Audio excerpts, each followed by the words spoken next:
Fala rapaziada, para me seguir lá no Instagram, @browniefogo e no Twitter, brownieoficial, cara. Enquanto eu tô gravando esse vídeo aqui, tudo tá acontecendo cada vez mais perto. Diego Souza no Botafogo, cara. Uma notícia que da noite pro dia surge e aí pode ser que se concretize aí com um final feliz para a torcida do Botafogo, pro Diego Souza, né? Diego Souza que ganhava 650 mil no São Paulo, vem aí com uma proposta de 300 mil para ganhar no Botafogo, num contrato de empréstimo até o fim do ano. Desejo do jogador, inclusive, tudo bem que ele tinha uma sondagem aí do Vasco da Gama, né, com quem ele tem uma relação antiga, né, fez história por lá, campeão da Copa do Brasil.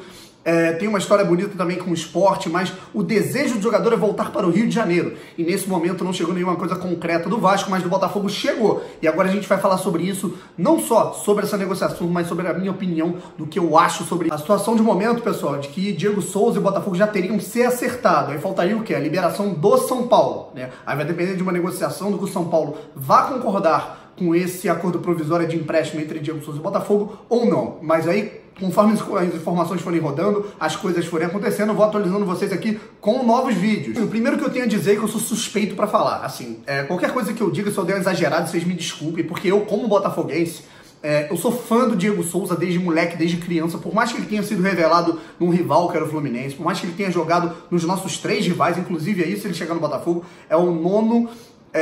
vai ser um nono clube aí da carreira dele, dentre esses 12 grandes. Então um cara que tá acostumado a desafios grandes, a camisas pesadas, né? E aí só faltariam aí na carreira do Diego Souza, né, que já jogou nos 2 de Minas, em 2 de São Paulo, já jogou nos 3 do Rio, só faltariam aí Inter, Santos e Corinthians, né? Então um cara já muito rodado, e é isso que eu acho que pode ser essa mescla, né, cara? Tanto dos desafios que ele está acostumado em camisas pesadas, né, como São Paulo, como Palmeiras, como Cruzeiro, como Grêmio, e no desafio que ele teve também no esporte, que foi um desafio de superação. Eu vejo a situação do Diego Souza no Botafogo, assim, da mesma forma que eu analiso o Ganso no Fluminense. Tá jogando num time grande, um time de tradição, um time grande aqui do Rio de Janeiro, do país, mas que vive uma situação instável, não está almejando grandes coisas por conta das limitações financeiras, né? O Botafogo, assim como o Fluminense, não tem um grande time, portanto não está dando para pensar em algo, assim, em grandes conquistas, e isso daí ara o terreno para o Diego Souza ficar à vontade, assim como ele estava no esporte, né? O esporte que tem suas limitações financeiras também não tem um grande time, onde ele era protagonista, que ele chega para ser o protagonista, para ser o cara, né? Mas encarando desafios de um clube grande, uma camisa pesada, ao qual ele tem muita experiência, afinal vai ser um nono clube grande aqui do país, desse eixo que ele joga. A questão é que a gente já sabe, cara, pra mim e pra muitos, né, pra quem conhece, cara, o Diego Souza é um cara fora de série, e é craque, quando quer, resolve. A questão é essa, né, quando ele quer, ele joga pra caralho, ele joga em diferentes funções, ele pode tanto atuar centralizado, que é uma carência do Botafogo de construção, como centroavante, né, que a carência, ela é pior ainda. Hoje a gente, nesse momento, tem um garoto da base, que é o Igor Cássio, à disposição, e o Chiesa, que tá inoperante no ano de 2019. Então, cara...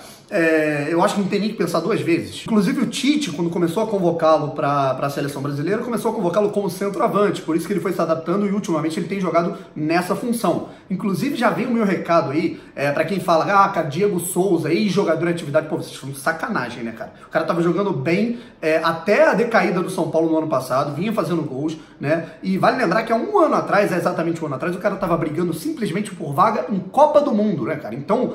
peraí, cara, ele pode não estar na melhor fase da carreira dele, tanto é que tá saindo do São Paulo, que tá com mais grana que a gente, mas falar que ele é jogador em atividade é um saudosismo puro, né, um pessimismo que não faz sentido nenhum. Mas eu tenho que concordar com o pessoal que tá falando, e realmente, o Diego Souza, nem tudo nessa vinda dele são flores, né, nem tudo. Aliás, é o que eu falei no começo do vídeo, ele joga quando ele quer, esse é que é o grande problema. Quando uma equipe está em crise, quando há uma instabilidade dentro da equipe, ele também acompanha essa instabilidade, né? Principalmente, aí eu acho que é uma questão. Se o Botafogo ele estiver contratando o cara, é isso que eu acho que tem que... a ousadia, né? Ela tem que ser válida, mas com planejamento. Se for para atrasar o salário, cara, aí eu já fico um pouquinho de pé atrás. Porque ele é do tipo de cara que quando esse tipo de situação instável acontece dentro do clube, bastidores, salário e tudo mais, ele é um cara que acompanha a má fase da equipe. Então eu ficaria com o pé atrás em relação a isso também. Só que é como eu falei, cara, eu peço desculpas assim se eu tô dando uma exagerada, porque eu idolatro o Diego Souza, o futebol do Diego Souza, que eu me identifico muito desde que eu sou moleque. Então eu tô gostando muito dessa notícia,